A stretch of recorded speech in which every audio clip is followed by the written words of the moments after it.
Le gouvernement de la République démocratique du Congo a pris des mesures idoines pour lutter contre la hausse des prix durant la période de crise alimentaire due au Covid-19, la pandémie du siècle. C'est de l'approvisionnement à travers Codidis et la levée de barrières.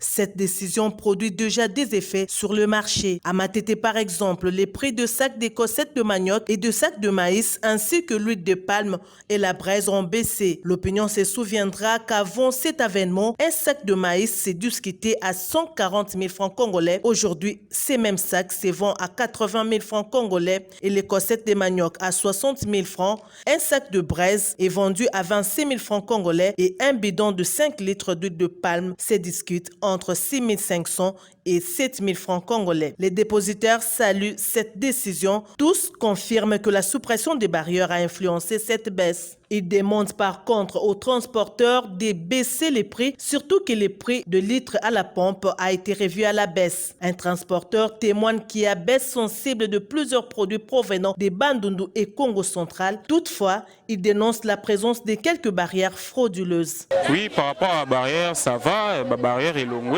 Ndenge mokonzambo kalobeba longola et puis ba taxe zate. Sauf que les ana ba barrière où ils ont ça la ma fraude na butu. Na butu ils ana voiture moko marque Ketch et télémacagiste na Kasangulu. Et puis sur l'équipe Kasangulu avancé na mboka moko Inkis. Jeep mon lui était les mawana. Alors ils ont des barrières où ça tracasserie na butu pour nous déranger batu ba outi ba mituko eso uta voyage pour nous tracasser bango ko senga bango ba mbongo au chef de l'état boyaki. Bon na liboso biloko nyonso toteki yango prix ya likolo parce que taxe ezalaki mingi na ancien gouvernement. Alors nouveau gouvernement ba ko décision ya koyeba kolongola ba barrière pe koyeba ko diminuer ba taxe. Alors depuis ba diminuer ba taxe, le prix a baissé. Le programme alimentaire d'urgence du chef de l'État Félix Antoine Tshisekedi Tshilombo, dont la vente a été lancée officiellement au nom du gouvernement par la ministre de l'économie nationale, Akasse Bandoubo Lambongo, continue à produire des effets sur les vécus quotidiens. Le mardi 9 juin 2020, date de la deuxième étape de la vente des produits agroalimentaires au dépôt du marché de Ngaba, situé au numéro 42 de l'avenue Kianza. L'ONG agricole Codidis a mis à la disposition de la population locale des produits ci-après. Les sacs de cossettes de manioc, les sacs de maïs, l'huile de palme, les tomates, braises, épices et autres. C'est là en quantité suffisante et au prix les plus bas du marché. L'objectif est de permettre à la ménagère de remplir son panier à moindre frais. Le gouvernement congolais, qui est en train de promouvoir le Made in Congo, prévoit d'atteindre 48 points de vente à travers la ville-province de Kinshasa, dont 5 dépôts dans chaque commune, a déclaré Donatien Kaninda, chargé de communication, vente et distribution des Codidis. Il a ajouté que l'extension des provinces est programmée au second semestre de l'année. Aujourd'hui, nous sommes au niveau de rond-point Ngaba. L'action est bien accueillie et les prix sont abordables.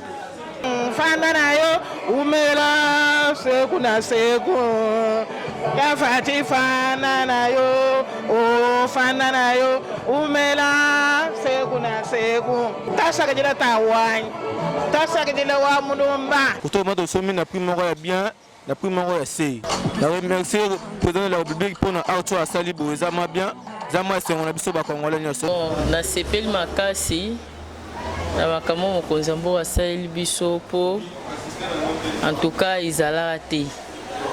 Na sepeli vraiment makasi aumela. La minito mafuta côté mususu na kei eza moi près à likolo menayi awa près eza moi c'est vraiment la sepeli makasi. Abakisa ba makamu mususu en tout cas au sala biso bien. To sepeli mingi po awa batie prix ya malamu. Pe ezali na kati ya magasin. To sepeli vraiment c'est comme ça. Puisque totamboli pe na moi bamboke belé toza omona kaka boye. Car on a que ça c'est raté. Mais le les bandits boye na yebi ke to ça bien tala ba prix ya maïs ya farine tina fufu ya rolia ezali awa bidon mafuta tomate pilipili nyoso na ba sachet. Signalons que les 5 premiers acheteurs ont bénéficié de la promotion signée à Kassia Bandoubola. À chaque achat de sac de maïs, l'acheteur bénéficie d'un sac de manioc gratuit, une façon d'encourager la population à manger bio et acheter moins cher.